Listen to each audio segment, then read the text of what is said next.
those properties are certainly benefiting from the oversized sewers that we paid for. And this is a pretty common method of having them pay their fair share of that sewer pipe or water main, whatever that is. But there's a lot of instances where that's going to occur on this property. Okay. Page 24, 11.2.2. All the pedestrian paths are going to be 2 inches thick of asphalt. Is EEI comfortable with that?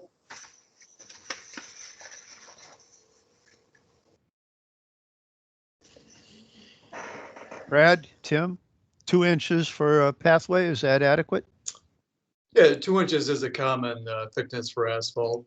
Yes, that's typically seen in the area.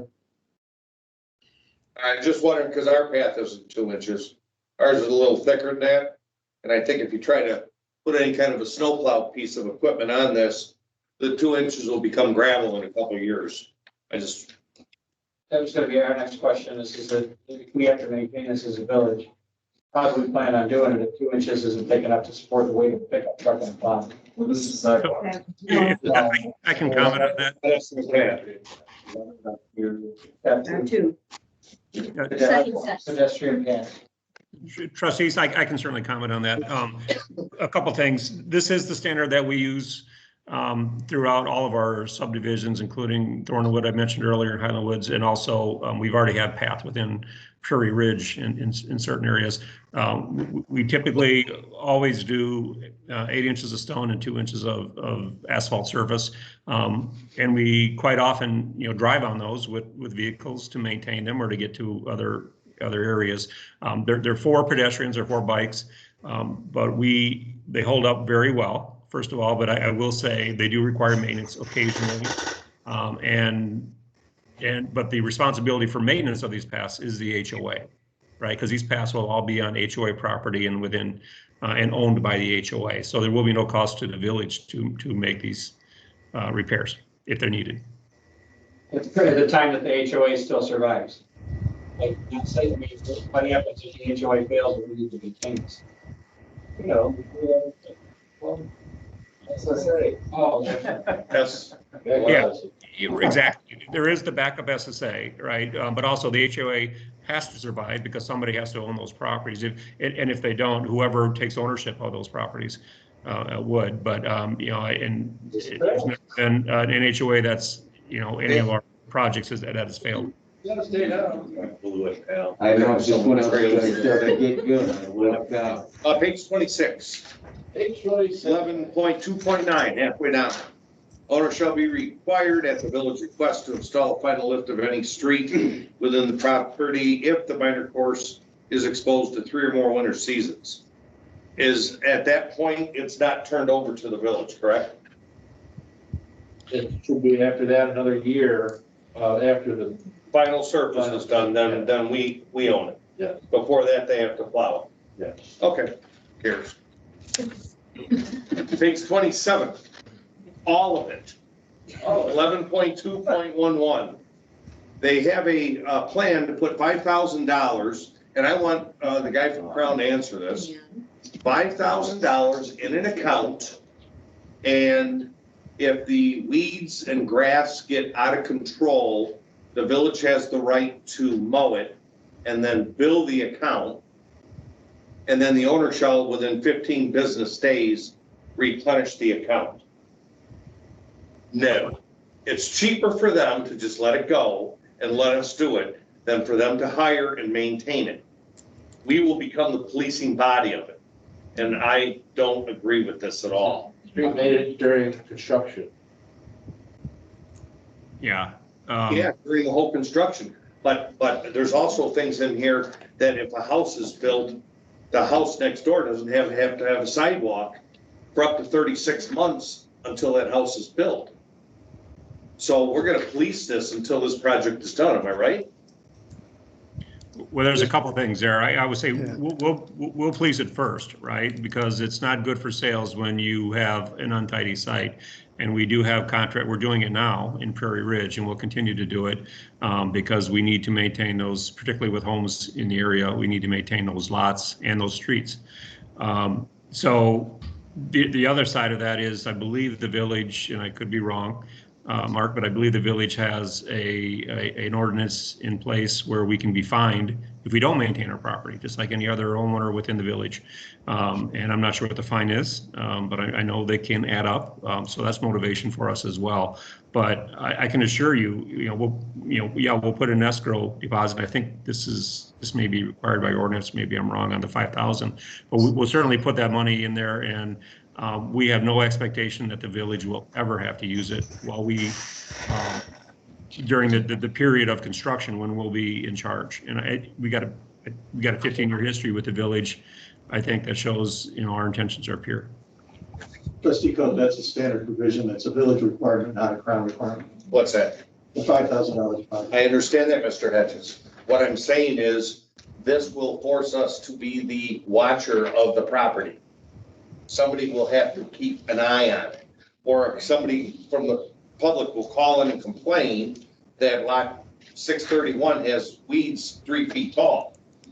Now somebody has to expend time from the village to call somebody to get somebody to do something. If they don't do it, then it's additional time for a public works guy to go over and cut it, and then the process. That's what I'm saying. That this becomes, the village becomes the babysitter, if you will, of this provision. Typically, the public works would not do the cutting. We would hire an outside third party and Bill Crown or whoever. Because it's easier, obviously, to hire a third party. But yeah, these will be sold by neighborhoods. I don't think it's going to be where they're, starting to build a neighborhood C and all of a sudden they jump down to M or K. Okay, if you're comfortable with that, Yeah. Mr. President, then fine. Yeah. Page 31. I'd like Crown to address the Lakewood properties.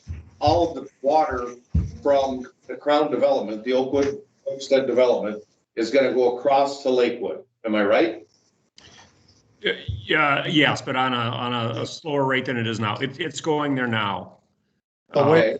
wait a second. Wasn't there a divide that Yeah, there's the. more than half of the water goes to the east and only the northern part goes to the north? Yeah, I'm sorry, you're right, Mark. I think, Dave, I don't know if you're still on. I know his battery was going dead. But chime in if you are.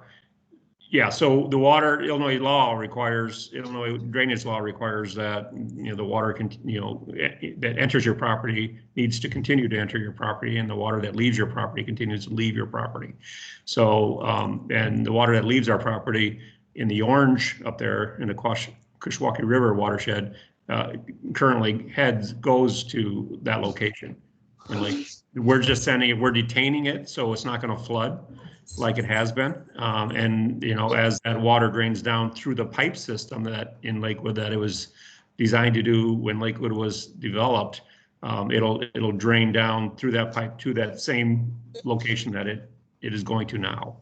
So there'll be no impact on the Lakewood ponds that this water is going to go into. There'll be no additional impact. During the flood events, it won't be going as fast. It'll be going there at a much slower rate. So it'll be detained on our property, so that the pond on Lakewood will not rise as fast as it is right now. If that makes sense. Okay. On that note, Tim on PEI, Tim, that's on PEI, was a study done on the effects specific to the effects within the Lakewood subdivision of the additional water, or the more directed, I wouldn't say additional, let's say more directed water that's going directly into their stormwater system. Was the study done for Lakewood, in Lakewood, and what were the? So for the preliminary plan, they've demonstrated, that they meet the release rate requirements in the county ordinance and have provided the detention volumes. So as they further develop final engineering, there will have to be, a final analysis of the outfalls and the outfall capacities to make sure that they don't exceed the capacities of the outfalls. So Lakewood Creek was designed to accept the water from Oakstead that is currently tributary. And those storm sewers were sized to convey the water from Oakstead across Big Timber into that large wetland floodplain area in Lakewood. And those pipes were sized so that, per ordinance, they're sized to carry the capacity of a developed property after, it's developed in accordance with the ordinance. So in the existing condition as we are now, the pipes are undersized for the existing flows. It goes overland as has been noted in large events. So by developing Oakstead, then they are required by ordinance to reduce their release rate to the capacity of those pipes that Lakewood provided to convey it through the Lakewood property. So there should not be, there will not be, an impact, a negative impact to the storm sewer system that goes from Big Timber to that wetland floodplain area to the northeast. Okay, so just so that I'm clear, EEI has done a study and has determined that there will be no negative impact for the residents of or the detention centers within Lakewood from the subdivision of Oakstead. You are saying that is EEI's official position? Correct. Just to note that we didn't do a study. We have reviewed their calculations and we will review their final engineering calculations as well. And they will comply with the ordinance, and yes, that will be the case. Okay, my question was specific to a study on the downstream effects of this system into Lakewood and what those results of the study were. And you said that this would slow that stream down and that it would actually reduce some of the effects. How do we make those statements if we haven't done a study to see what the downstream effects within the Lakewood subdivision? And here's why I asked that question. When we developed out Tuscany and White Oaks and some of those other areas, it was not required at that time. Per discussion, I wasn't on the board then, but per discussion that's come up, it was not required to have EEI do downstream studies of how that would negatively affect the older subdivisions within town. And we are fixing a lot of issues right now for a variety of reasons. But that raised the question for me that I appreciate we have done extensive, a 700-page stormwater study for the Oakstead development, and I did read through that. I didn't understand half of it, but I read it. I'm asking specifically what study was done on the downstream effect directly within the Lakewood subdivision so that residents of Lakewood could be rest assured that their homes and their detention ponds and their system will not be negatively affected by directed stormwater into their system. So to answer, the study that was done was the study that was done by Lakewood when they developed their property. And their study sized the storm sewers that go from Big Timber to the wetland floodplain area. And Crown, as they finish their studies and their final engineering, they are restricted to the capacity of those storm sewers that Lakewood built. So the sizing of the infrastructure through Lakewood was sized during the Lakewood study, and that is something that we have and we provided to Crown's engineer so that they have that for their stormwater study and stormwater calculations. In previous cases, we didn't have calculations on the existing older parts of town. But in this case, we have Lakewood's study and we know the sizing and capacity of the pipes that they built. And Crown will be restricted to the capacity and sizing of the pipes that Crown built. All right. And we're confident that the system in Lakewood can handle it and that it's in peak operating condition and we're not going to have any gotchas once the water starts flowing. You want another capital project for Mr. Hood, trying to figure out. Right. To answer your question, Trustee Reed, that the ponds in Lakewood are very under maintained. I gave you an estimate about 4 months ago that it would cost about $120,000 to bring those up to proper maintenance. Now, you have a member of the homeowners association here. You're well aware that they hired 2 years ago a firm to start that maintenance. I've been in touch with them and reported to the board previously on that. I understand. So the answer is no. The ponds are not properly maintained, and that's the primary reason for flooding in Lakewood right now. And when that occurs during major rain events. We know that you've done that, and we've had conversations with the HOA board, and they're aware of that, and they are diligently working through their plan to make sure that their ponds are maintained, and have that work. As their ponds are maintained, then the numbers should be fine. Is what we're. That's what they're saying. That's what, just so that we're all on the same page. As long as the HOA does what they're supposed to do, we're gonna have no problems with flooding due to Oaksnip. I like this statement, and Trustee Kelly read the 700-page document. There's one paragraph in that on page 29, I believe, it says that the conclusion is that this project will not negatively affect, in fact, it will positively affect the stormwater management in Lakewood. That's been stated several times tonight very clearly. The last one I have is on page 41. 41. 11.5.8. 7 a.m. to 8 p.m. is the construction hour. And that's different than our. Yeah. 7 to 8 p.m. I thought it was dusk. I thought ours was dusk. Right? Ours is 8 a.m. Yeah, 7 a.m. is normal though for residential construction. It's 8 a.m. No, it's not. I can tell you, I did it for a few years.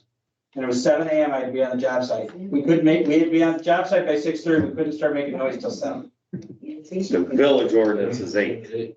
I don't care about that. The 7 o'clock thing started at 5 o'clock in the morning. I don't care.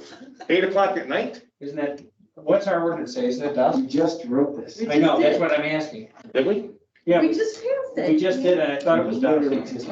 I don't know what it says, but we just passed it. I remember we having this long. Whatever the board wants to do, I just think 7 to 8 p.m. is an awful long We time. just passed this. And then 5 p.m. on Saturdays. We just passed this. I would prefer that. What this says, that's what we just passed a couple months ago. All right, I don't remember passing Well, I that. mean, to your point, though, it would be my preference that, and I know there's a lot of things in this, right, we're trying to do our job. I would like it to match the village policy. As long as whatever the village policy is. It does, it's that's the what it village is. policy. Perfect, and it's perfect. It starts 7 a.m. Okay. I have nothing I further. made a call. I have a lot further. but- Mr. Kelly? Yeah, on, I hope it's page 30. It's page 30 of the packet I read through. It's 11.2.13 on residential sidewalks. I just am looking for clarification from Crown. What does it mean that, where was it? That the village, 29. the village acceptance of streets in a neighborhood? When do you consider the village has officially accepted streets in a neighborhood? Yes, so what we typically do and what we've been doing in Prairie Ridge is as we complete improvements, for instance, the underground storm source, sanitary sewer and water main, we'll ask the village to accept it. And we'll do a punch list of those areas, and once it's punched out, if the village so chooses to accept it, we'll go into a maintenance period for a year, and we'll have a bond up for that, obviously, during the whole period, and then the village will own the sanitary sewer. So same thing with roads. Once we complete the surface of the road, we will ask that the village accept it. And then same thing, we'll go through the punch list period. It takes a while. And then we'll ask the village to own it at that point. The sidewalks are different, right? Because we're not home builders, first of all, and we sell to builders. But the sidewalks can't be accepted till the last sidewalk is completed, and that would be the last home built in the community. So typically, we'll provide a separate letter of credit or some form of security for sidewalks and parkways, and those will, that obviously needs to stay in place until the last home in a subdivision can be built. The idea behind that is the village is much better versed to own the infrastructure in underground and certainly the roadways while a subdivision builds out. In this case, the subdivision, as we talked earlier, is going to be some time. And the village is better positioned to own and maintain those roads than we are during that period. And I appreciate the explanation. Thank you. But, so a road can be considered finished and the village can accept it before homes are built on that track. Because the final surface has been done, it's to the standard, engineer sign off, and we can accept it. Correct. Is it then, for your timing, is it then standard that within 3 years, all homes on that road would be built? Because in here it says that then within 36 months, the sidewalks will be installed within that area. Yeah. So, I mean, that's always a problem, right? So, yeah, we don't build roads in areas that we're not going to sell homes on, right? We don't want to put the capital in the ground before we need to. So there's that. So usually we won't build the road until homes are coming, and then we won't surface the road. Well, we have to surface the road within 3 years. So we'll ask the village to take ownership of it, again, after the punch out period and whatnot.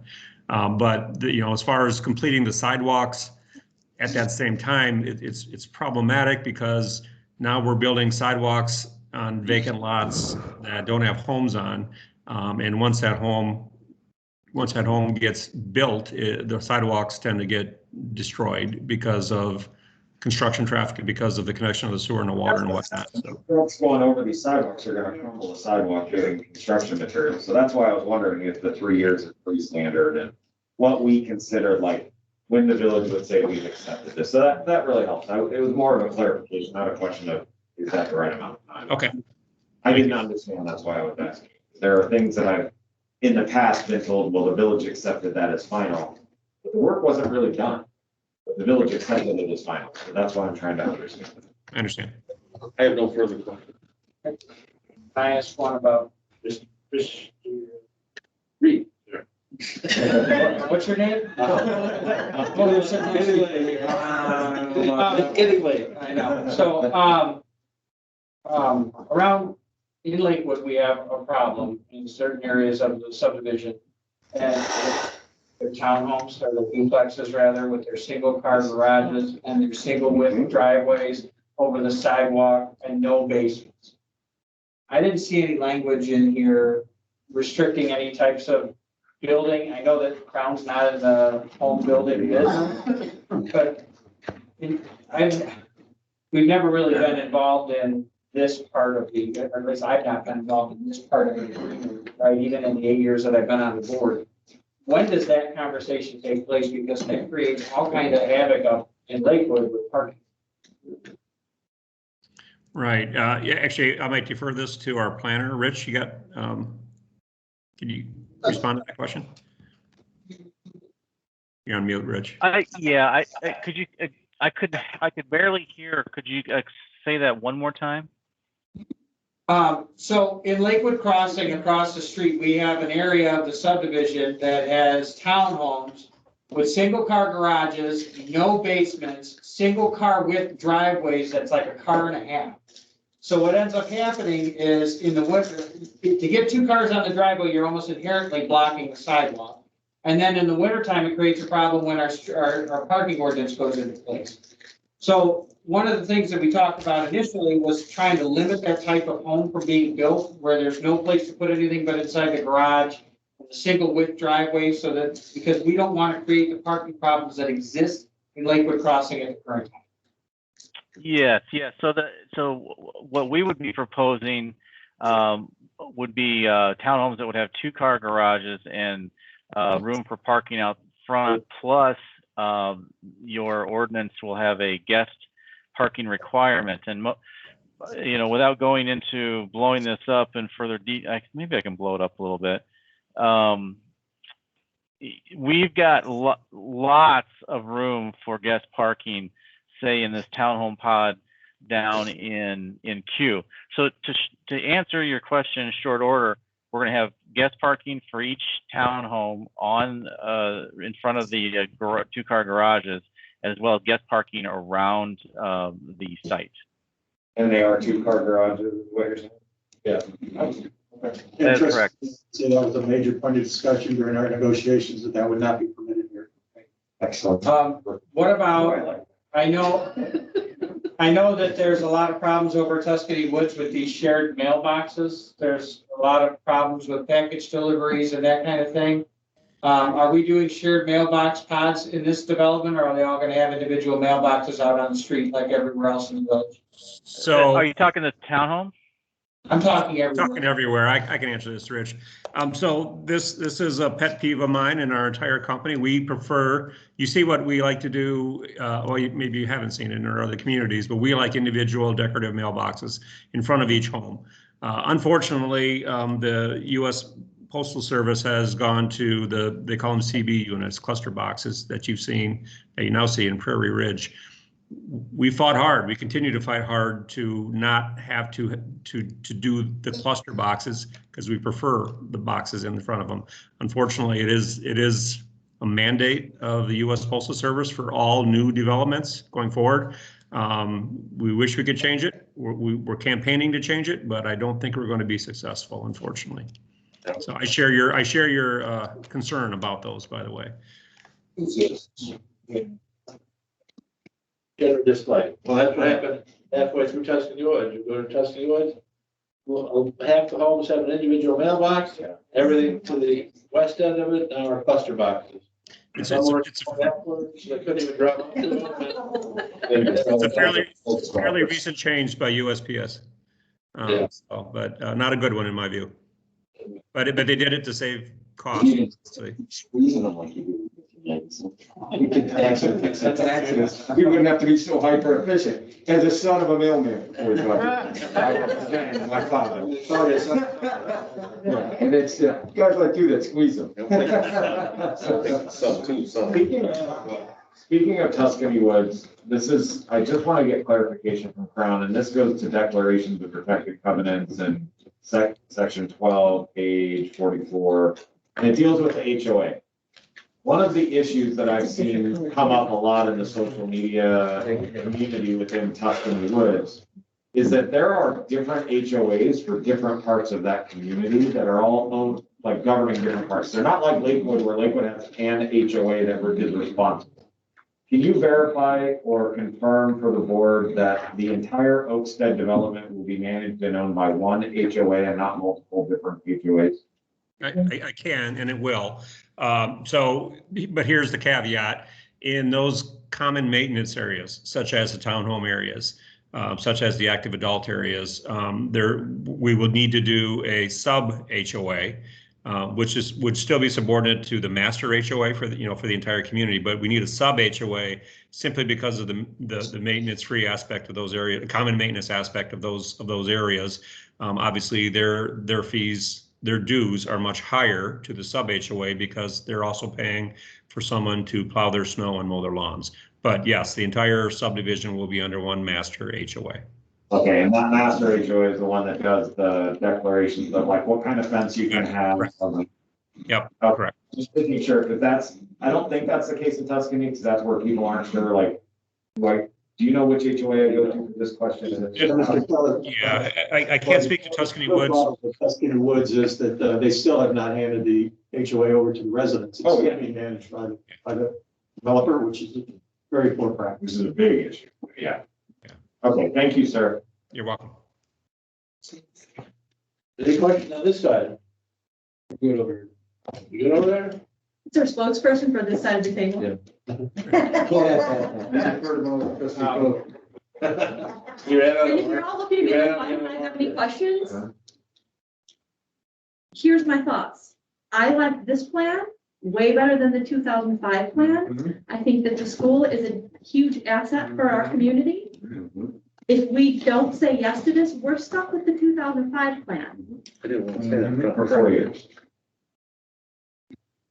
And based on their current construction program, that'll be 60 homes. They won't even start. Well, and I'd like to, in line with what Christine said, is, my evaluation of the entire plan is that Crown has been far more than fair to us, notwithstanding some of the issues, I'm sure, development in rural communities is always going to create conflict between, it's an inevitability. It's change is hard and difficult. But as far as a partner, Crown, to me, as I've evaluated this, I've talked to the other stakeholders in town, I would agree with you. This, to me, is a is a solid plan. I love the questions because we want to make sure that's part of our job. And I think our engineering team, we have to rely on our engineers, we have to rely on our lawyers, we have to rely on, Mr. Hedges and all the work that they've done. But I'm in agreement. I think they've been more than fair to this point. I think my biggest concern is that we build good houses. And I believe that Crown will make sure that good houses get built. What will kill this town more than anything, more than development will be, if we build crappy houses that turn into life, that, average residents here are pissed off because they get mold and mildew. Yeah, and that's what we gotta work on. No, I agree. I agree. And I think Crown is a different type of builder. I think we should continue to. So that's my. They use different builders. They're not a builder. They do too. But those builders have to build according to Crown standards, which is somewhat unique. And I have seen quite a few of their neighborhoods. I work in one of their neighborhoods. It's a well-maintained, well-built neighborhood. Yeah, I think so. I only have 3 questions left and then I will shut up. That's it? There's no. No, I have a lot more, but I'm only gonna ask 3. So one is dealing with the parks. I really appreciate that Crown is going to allocate 35,000 per park in park developments and also let that be aggregated in certain parks if the costs are higher than that. I think that's great for benches or whatever. So this is my one part question is 2 parts. One is, you have divided the parks into dedicated and HOA. Can the 35,000 allocated to parks be used for either dedicated or HOA in an aggregate? Or is it the dedicated $35,000 parks can be aggregated in one bucket and the HOA aggregated 35,000 is a different bucket? Does that make sense? It does, and it's the latter. Yeah. So what it is, well, first of all, it's more than just the 35,000. It's also each of the parks.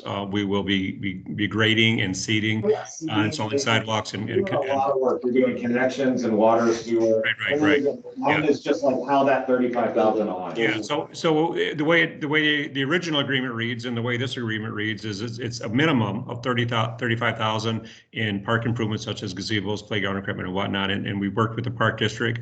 We are absolutely fine. So the 3 parks we're dedicating to the park district, and we are absolutely fine with the 3 parks. That's $105,000 to be allocated amongst those 3 parks, however they wish. Okay. As far as the other HOA parks, we also have an obligation per this agreement and the original agreement to invest $35,000 in each of the HOA parks. So we got to make sure that we balance the parks out as far as the amenities go, right? And again, it's minimum, right? So we typically spend more, right? But we need to allocate some of the money to each of the parks to make sure there's appropriate recreation facilities in each. Okay. But certainly aggregate whatever, however the park will work with the park district. We're going to build it, by the way, and we'll however they want to spend the money and where, we'll certainly work with them on that. But 105 for the dedicated parks wouldn't be reallocated to HOA parks. It would not. No, it would not. No. So the second question is how is Crown or the village going to do an accounting to ensure that the contractual obligations are met? The reason why I asked that is that there was acceptance of parks in another community that weren't done to the level that was originally stated, but the village accepted them because there was no tracking. There wasn't a way to cross off saying, yes, an equivalent, and I'm saying an equivalent of 35K has been accounted for within the park system.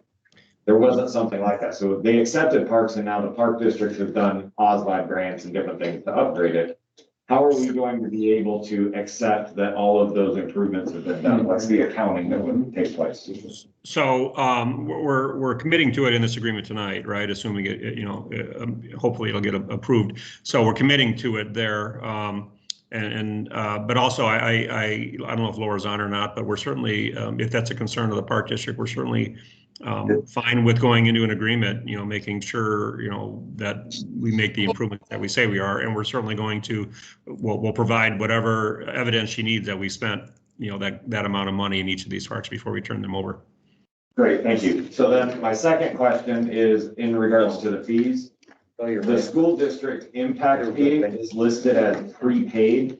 Is the land being donated? Because I know like the park Yeah. district is prepaid because the land is donated and it's land instead of cash.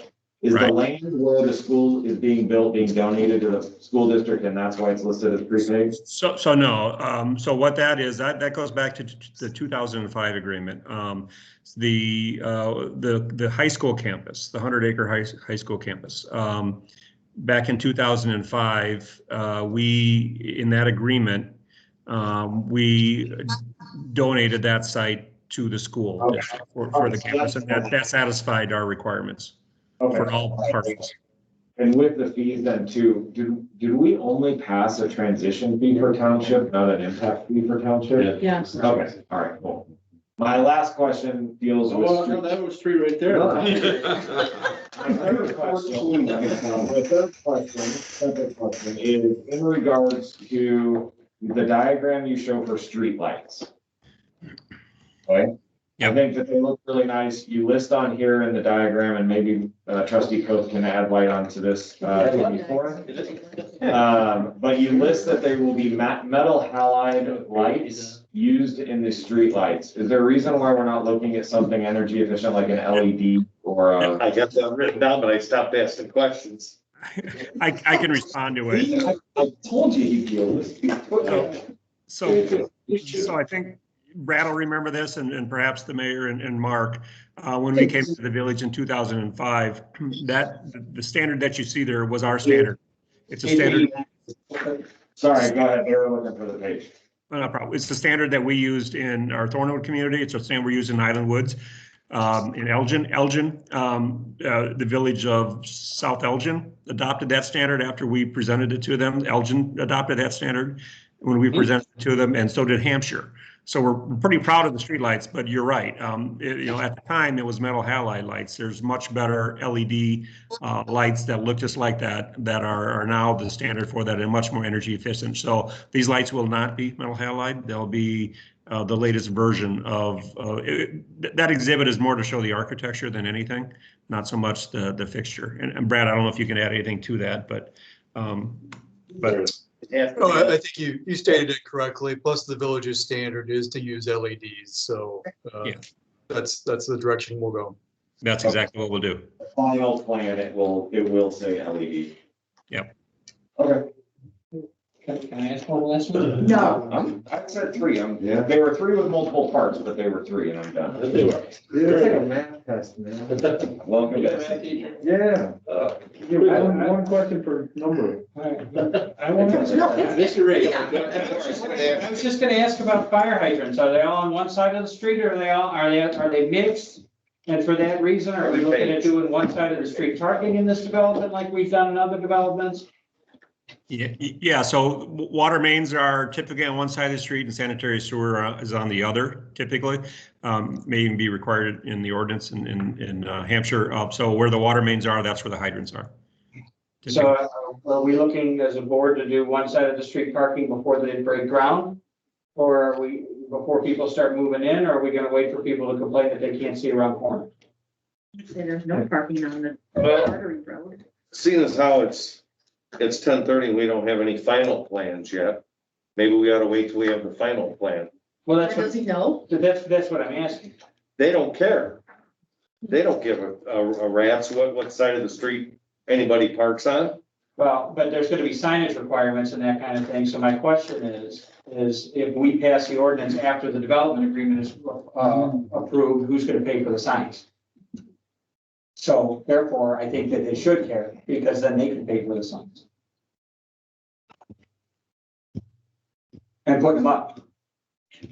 Do you have any thoughts, Dan? One way or another? So I'm not sure I understand the question, but I will say, what the approval that we're asking for tonight is preliminary plans, right? Preliminary engineering, preliminary plat. We still have to come back before you after the village engineer has reviewed our final engineering plans, and we need to come back before you and the plan commission, recommendation from the plan commission and an approval from you for the final engineering plans. I suspect if there's a requirement for signs necessary, we can certainly, at that time, we can certainly incorporate that into our plans. Yeah, and the one side of the street parking or another really was driven by the fact that the mailboxes at that time were on the opposite side of the fire hydrant. So that was why the parking would have been restricted in some neighborhoods. Obviously, there is no parking in that curve on White Oak, but with the mailboxes now being in clusters, depending, the width of the roadway is 66 feet on the collector road, 60 feet on the side roads. I don't think that's gonna, Well, the only thing we could do would be to pass an ordinance that the mailbox clusters have to be on the same side of the street as fire hydrants. So then we could pass an ordinance for no parking on fire hydrant side of the street. Right? I mean, we have that's to, typically what was done as far as the fire hydrant side. but that's down the road. Again, if it's down the road, that's down the road. I just want to- Down the road. All right, good, I'm done. Can I ask my questions now? No. I'm just kidding. You have a question? I will check your house You made it hard up. I wanted everyone else to finish. You've done that. I will make one comment. Back years ago, I think Mayor Schmidt was still here. The village had decided to take the wastewater treatment facility from 0.5 to 0.75. And at that point, the village had to take out a loan, which we are still paying today to the IEPA. And it was the original loan $4 million or $3 million? 3.99 million. 3.99 million. So if you look at it today, Crown took 0.75 to 1.5, and then immediately took 1.5 to 2.76 where we're at today. If the village had to do that on its own, just back of the napkin math, that's $28 million loan from 2004 numbers that the village would have had to take out to get us to where we're at today with the water and sewer connections or water and sewer capacity. So just to kind of wrap your head around the money, there's 59 million total, but 28 was directly to that plant, which is an award-winning plant. The APWA back in the day gave us some award for the operation of that plant. So Crown has made significant investments in this community. They're not going anywhere. They stuck through it with Lakewood, Pasquinelli, KB Homes, the US Shelter. The people over here that bought the first 41 lots. US Shelter. US Shelter, they all packed up and left. You don't see them around anymore. So, but Crown is still here to this day. They have maintained that property up and down Harmony Road and Allen Road every year since they took ownership of it and planted the berms and the trees. I mean, if you can find a better land developer than Crown, let me know. Because I've never seen it in my 16 years. And, I just hope going forward that this is, has been a great relationship. The village is going to look at another school. Hopefully the water flowing off of the property is greatly diminished. And, the village worked with the people on Kelly Road that had flooding issues just last year and helped pay. And they paid, I won't tell you it was a free ride. The Smiths paid a certain percentage of the cost to mitigate the flooding. But I also will say the village owned had the property on the north side of the Kelly Road. That's not the situation here by you guys, because we don't own by you or Miss Burnett on the other side. But, looking at it, there would be no reason for the village not to try and help you out. I can't make any guarantees that something will happen. I don't know why the county hasn't done anything for you in the last 40 years, but that's for the county to answer. But the village has been good neighbors to a lot of people on the outskirts of these developments. You can talk to anybody up on Harmony Road that's been there forever. So I just look forward to keep on working with everybody in this development as it goes forward. Hope the engineering's right, which I have no doubt that it is, that everything will get better as far as how the water flows.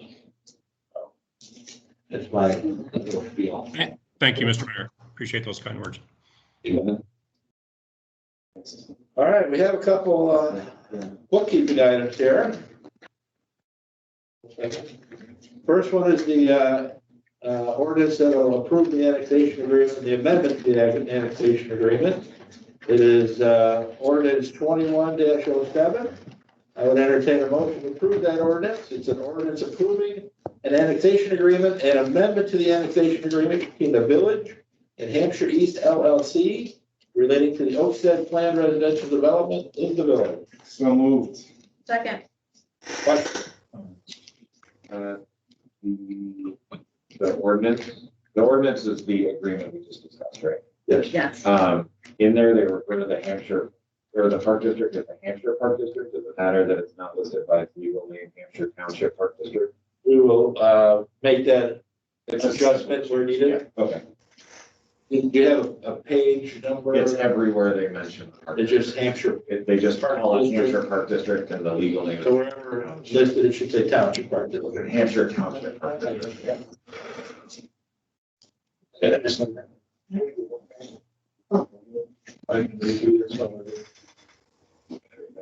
You know, I don't know what is real or what's going on. Oh. Any other questions or comments? All right, roll call, please. Okay, Mr. Majewski, Aye. Mr. Reed, Aye. Mr. Robinson, Mr. Kelly. Ms. Klein, Aye. Mr. Coe, Aye. motion passed 6-0. I'll vote aye. Okay, Mr. Mayor. No, you get to vote. Get the vote, but that's the only time. You like it. All right, next is the actual annexation. 28. Or 21-08.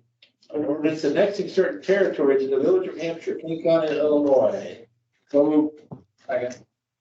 Question or comments? Roll call, please. Mr. Reed, Aye. Mr. Robinson, Aye. Mr. Kelly. Aye. Ms. Klein, Aye. Mr. Coe, Aye. Mr. Majewski, Aye. motion passed 6-0. All right, next up is the ordinance that will zone the newly annexed property. I will entertain a motion to approve ordinance 21-09, an ordinance zoning land newly annexed to the village.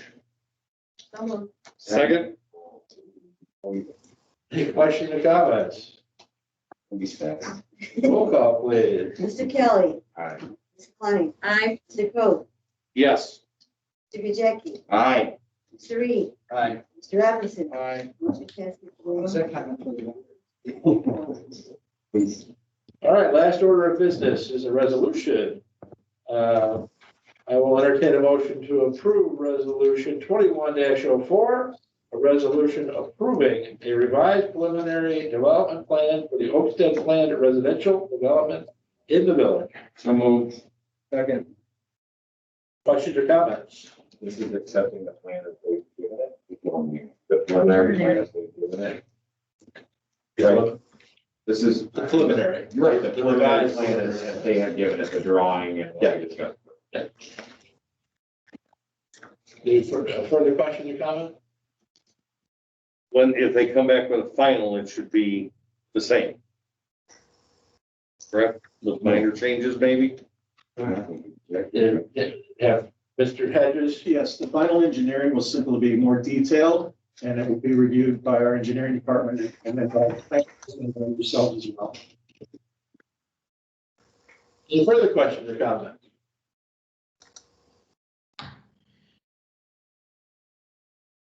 Roll call.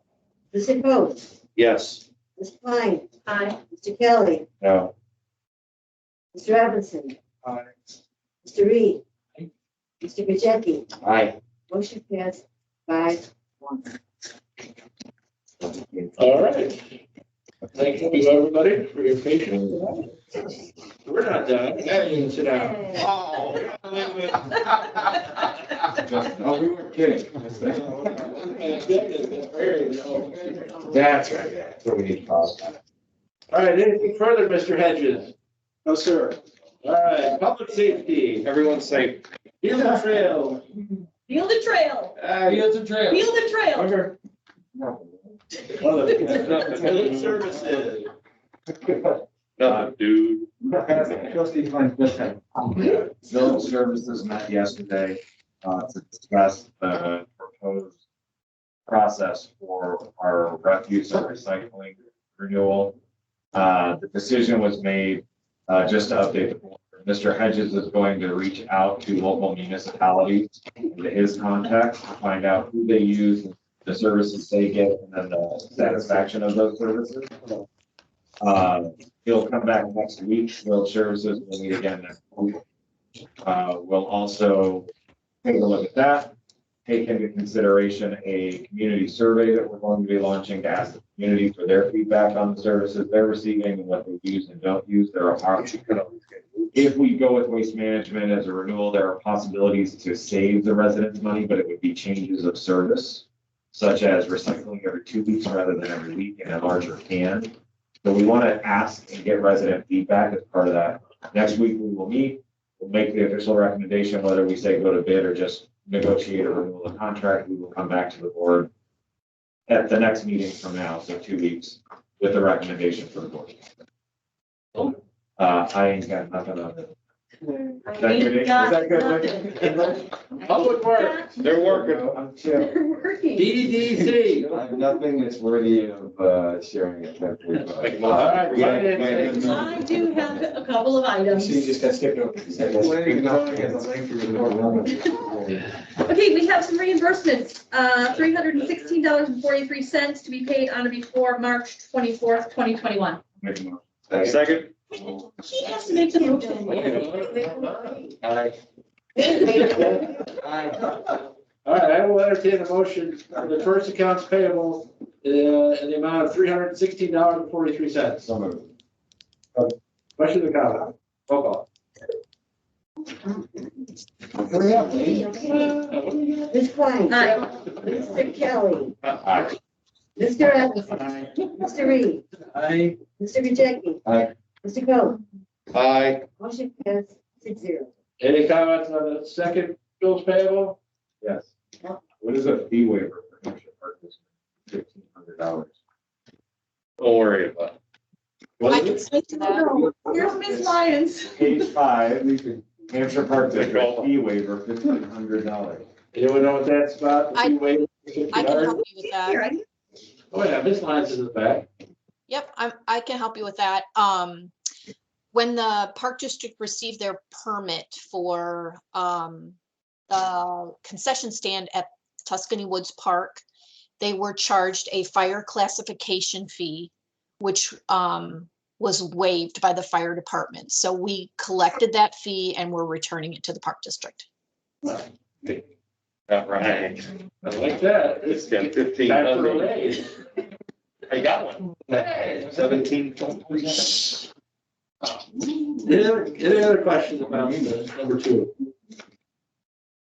Eric. Nothing from me. I answered. It will be All right. right. Any further, Mr. Kelly? I wondered what a fee waiver was. Oh, no, I saw you scrolling, so I didn't know. All right, I will entertain a motion to approve the second bills payable in the amount of $135,297.87. So moved. Second. Question or comments? Roll. Mr. Gajeki. Betcha. Mr. Reed. Mr. Evans. Aye. Mr. Kelly. Aye. Ms. Klein. Aye. Mr. Coe. Aye. Motion passed 6-0. Anything further, ma'am? Nothing further. Public relations. Logo came out. Oh, no, I'm kidding. Our branding is going really well. Our branding is going really well. That's it. I mean, there's no complaints, there's no more snow. Everything happy. Yeah, it's gone now. Oh, Mr. Hedges, there was a complaint from the board. It was constructive criticism. Noted. They. Put that in the I don't really care column. Can you send them for the email signature stuff? If you guys are through with it? Yes, yeah, it'd be nice to update. If it doesn't, if you don't like the way it's done, I mean, there's. No, it's perfect. Just matter of getting around to it. I understand. That's why it's Working constructive on a lot of criticism. things. Actually, Ms. Lyons has been very helpful in that with the employees, so I think she'll probably pass that along to you. All right. Anything further on public relations? No. Planning and zoning. Report. Any new business further Hold now on, I have before we something- adjourn? I have something for planning and zoning that I want to make public. I don't have a report. I want to thank the planning commission for a thorough evaluation and recommendation on this huge project. And I want to voice my absolute unequivocal frustration with the zoning board yet again, passing a vote and giving no information, not being present, not giving us anything to go off of when they decline the development. One question to that, is there anyone on the zoning board that would have any interest in this property? Their property butts up to it, or, It's in the contract. and he's in charge of the zoning? Yeah. And he recused himself. Trustee Coe, for all the board, I will remind you that the next vote that the zoning board took after that vote was to disband the zoning board. Okay. So the zoning board no longer exists? No, well, As the of May planning 1st, commission and the zoning board will be combined. Right, oh, so as of May 1st. Joe We still Shaw. have a zoning board until May. Oh, yes, and it will not meet. Well, no, it won't be May 1st. When, in deference, obviously there'll be a new board. So after the new board, my recommendation was after the new board is sworn in, possibly the president, that person then gets to pick who those 7 folks will be. But until then, there's still the. Oh, absolutely. Okay, I was like, hold on a second, we still have a Oh, zoning yeah. board. No, they just voted when the time is right that they, and the planning commission did as well, that they'll disband. I will tell you that Joe Shaw turned in a letter of resignation. He's moving to Indiana. He's done. Carl Christensen has basically done the same, but he didn't turn in a letter. He's had 30 some odd year run. Bill Albert has talked about it, but he has, again, nothing's in writing. So there probably won't be a lot of cutting from the two boards to make one, because a lot of them are by attrition leaving on their own. So. Well, I'd like to add too, in defense of the zoning board, specifically for those people who had such a long, they did turn in a report on this that was 7 pages long. It was extremely thorough. You're talking about The findings of fact. That's planning commission. No, well, it's listed under village zoning. Yeah, that's correct, and it was written by Mr. Schuster. Oh, okay. See, I did not know that. No, I didn't know that, but from them came a report that was 7 pages long. It was very thorough. So Mr. paid our time. I think we'll meet then. So, Yes, I think we'll meet then. Let's just pretend it came from them on the way out. well, I'm just saying is, they did produce a report and it was a new board, and it's fine with it. Happy news? Happy conversation? You're gonna be tired. Happy conversation for quick. Adjournment. That's I have it. one more comment. Tomorrow? You might not see if you're happy, they'll submit it. Is this new business? This is an announcement. See you. I would ask for, there's been a lot of talk about transparency in relation to potential development or businesses that come and talk to the village. And I would just ask for maybe knowledge or respect that when developments are in their infancy and it's just an idea, there has to be some amount of anonymity. If a developer comes here with an idea and it's shared to the public, and then other developers come in and undermine that first guy, like that can turn out really bad for the developers. So I would just remind you that there has to be some amount of anonymity in the infancy stages of development. And I get it that we are all about transparency and we all want to know what's going on, but you have to be really careful what gets divulged and what doesn't. Case in point, this apartment complex that is in its infancy, there have been other developers already approaching the village asking about apartment sites. Since it went public that there was somebody already asking. So that's exactly the thing that developers don't like. And that turns them off of working with a potential village. So just be careful when you're talking about transparency and you know everything that's happening. I get it. but just be reminded that sometimes there has to be some respect to anonymity. That's it. Point taken. 2026 will be the 150th anniversary of Hampshire. And so, in talking with the Park District, they brought it up. Actually, 2026, what year is it? okay, so, okay, pay attention, I'll get there. I'll get there. I'm not even gonna be living in the city. 2026. I don't do much. Go ahead. There's one surviving member left of the Centennial Committee as it was in 1976. His name is Roger Paddock. Oh, He said that it took them every bit of 4 or 5 years to plan the centennial festivities.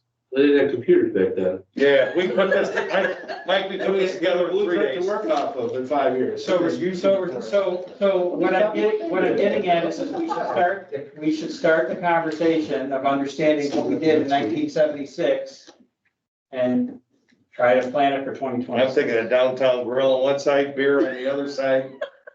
He's got a band. We're done. We planned it. Okay, can I just say, I said my piece. I just played wait, it. what number will it be? 150. 150. That's what's in 21. That's a big one.